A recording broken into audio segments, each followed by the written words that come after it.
Earlier, we spoke to our reporter Tuomola Mahlodi. We asked him how Cosatu's stance on the new law will impact on its relationship with the ruling party.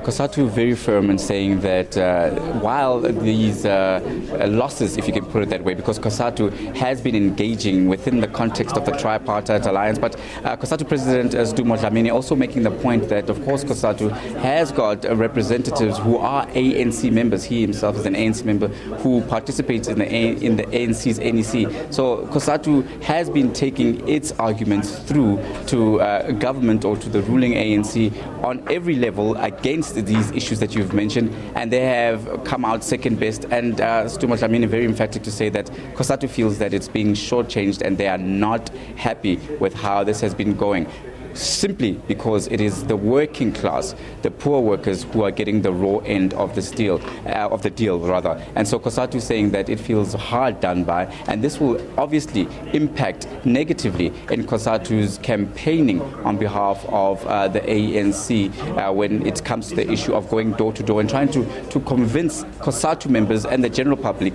to vote for the ruling party, when there have been so many high-profile incidents, including the e-tolls, labor brokers and other issues which have failed to go in the favor of the working class. So this has been the issue that Cosatu says has been high up on the agenda of its CEC, but Cosatu says that it continues to engage with the ANC. Although these engagements have been quite robust, it says that it still believes that as within any partnership there might be challenges, but the partnership still stands. So those who are saying that perhaps this would mark the end or the demise of the tripartite alliance might perhaps be overarching in terms of the statements they're making when they're putting through their arguments. The alliance still stands, and Cosatu will continue to support the ANC. However, Cosatu will take up its particular matter and its particular struggle when it has to debate, and it will debate frankly and on the in defense of workers' rights. And Tumole, the trade unions saying that they're not going to beg for the law to be scrapped. They will fight this, so saying that they will start mass action already from tomorrow. What's been the consensus on this?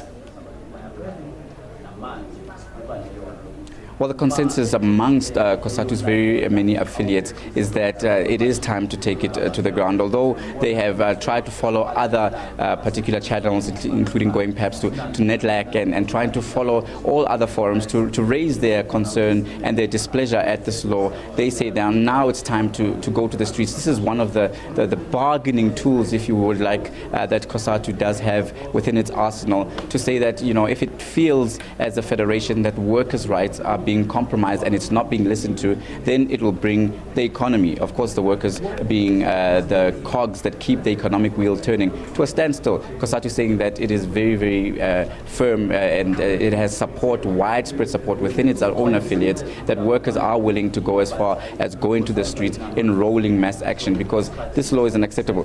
Cosatu is saying that it does not mean that it undermines the president's authority, because the president has signed off on this law.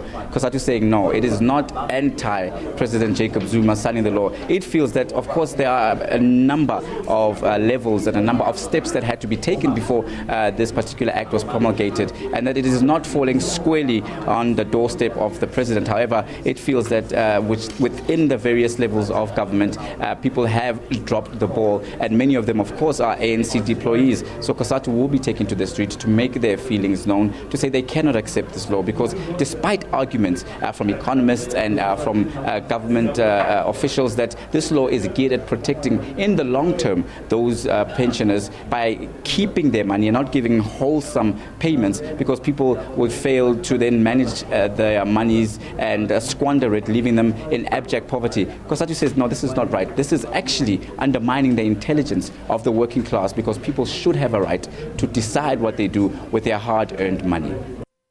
Well, our reporter there, Tumole Mahlodi, talking earlier after the press briefing from Cosatu.